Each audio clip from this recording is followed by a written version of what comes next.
আজ জন্মাষ্টমী অর্থাৎ শ্রীকৃষ্ণের আবির্ভাব তিথি। আর এই পুণ্যলগ্নে আজকে যাব হাওড়ার সবথেকে বড় একটা পুজো, বাগনানের কলেজ মোড়ে। সেখানে শ্রীকৃষ্ণের পুজো করা হয় ধুমধামের সঙ্গে। আজকে আপনার সামনে তুলে ধরব এবং তার সাথে সাথে দেখব যে কি কি অনুষ্ঠান রয়েছে, কি সাউন্ড এসেছে, সব কিছুটাই আজকের ভিডিওতে। চলো তাহলে শুরু করি।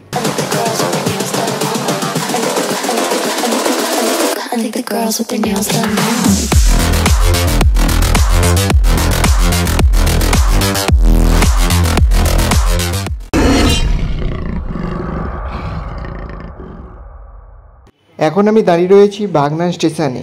আসার জন্য মেন ডেস্টিনেশন বাগনান স্টেশন। বাসে করে যারা আসবে তারা নামবে বাগনান কলেজ মোড়ে, আর যারা ট্রেনে করে আসবে হাওড়া থেকে তারা নামবে বাগনান স্টেশনে। তারপরে 2 নম্বর প্ল্যাটফর্ম থেকে হেঁটে চলে যাবে, চলেই সাইড দিকেই দেখতে হবে পোস্টার লাইটে পুরো মোড়া রয়েছে, সেই দিক দেখে চলে যাবেন। তো সেটা তো যাবই, কিন্তু যারা ট্রেনে করে আসবেন তারা অবশ্যই বাগনান স্টেশন, সেখান থেকে নেমেই সামনে।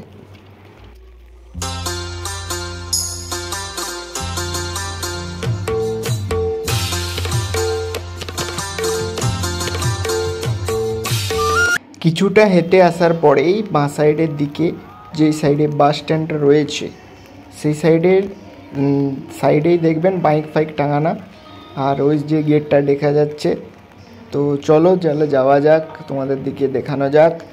আর সাবস্ক্রাইব করে রাখবেন অবশ্যই আরও ভিডিও পাওয়ার জন্য, নানা রকম পুজো সংক্রান্ত ভিডিও।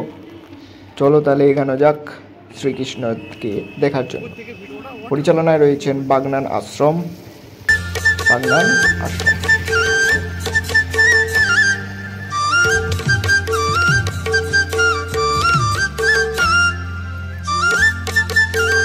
হেঁটে হেঁটে আরও কিছুটা এগিয়ে আসলে দেখতে হবে দুর্গাপুজোর পোস্টার পড়েছে এখানে।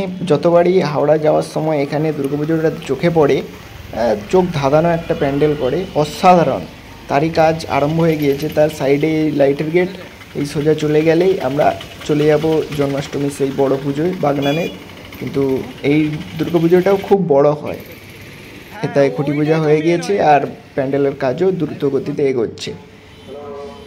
তো তারপরেই অনেকটা কিছুটা হাঁটতে হবে, 5-10 মিনিট, কিংবা টোটো করে নিতে পারেন 10 টাকা দিয়ে। তারপরেই চলে আসবে আরেকটা গেট। এই গেট ধরে এগিয়ে গেলেই সামনেই একবারে রাস্তার মুখেই পুজোটা হয়। খুব বড় একটা পুজো, না দেখলে বুঝতে পারবেন না। এইটুকু জায়গার মধ্যেই খুব সুন্দরভাবে স্থাপন করে বাগনান আশ্রমের পক্ষ থেকে।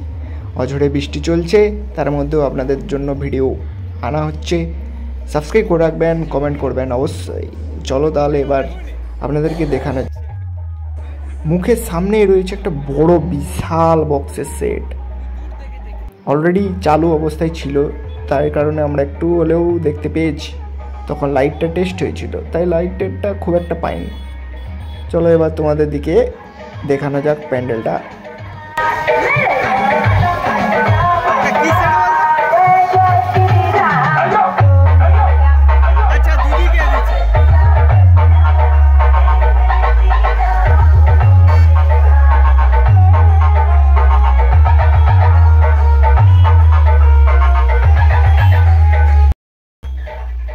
এই হচ্ছে আমাদের প্রভু কৃষ্ণের সেই অসাধারণ ছোটোর উপরে অসাধারণ কাজের মাধ্যমে স্থাপন করেছে। সত্যি ভাল লাগছে, খুব সুন্দর একটা লাগছে। রাস্তার এক সাইডেই কতটা সুন্দরভাবে দেখো, সাইজটাও দেখো প্যান্ডেলের। তো এই সাইডে আরেকটা প্যান্ডেল করা হয়েছে, আর সেই সাইডে গোটা রাস্তায় লাইটের কাজ, আর সাইডে সাইডে নানা রকমের দোকান বসেছে। মেলা ওরকমই ছোটোখাটো একটা মাঠ রয়েছে, সেখানে মেলাটা বসছে। আর এই হচ্ছে বক্সের সেট। তার আগে একটু ঠাকুরটা দেখে আনি।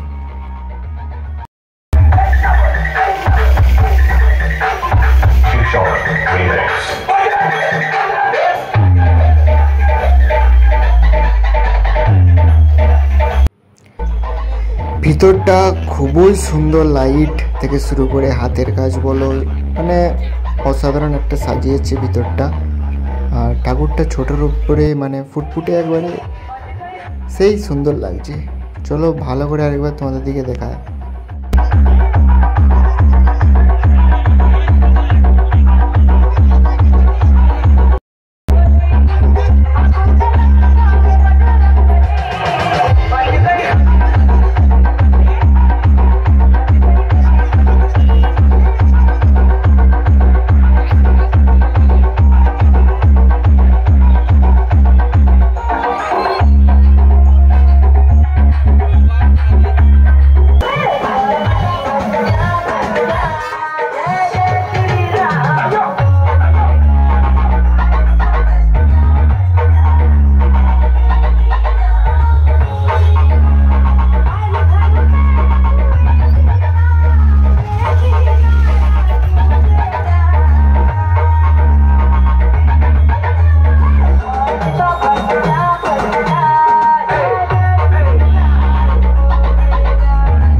সাউন্ডটা এই মুহূর্তে বাজ দিছে।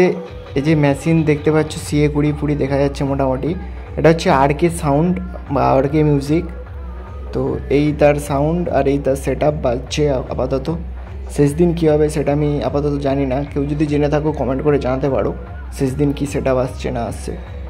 তো আপাতত এইভাবেই চলছে। এবারে আমরা জেনে নেব যে কী অনুষ্ঠান রয়েছে, কতদিনে অনুষ্ঠান, কী কী রয়েছে সবটাই জানবো।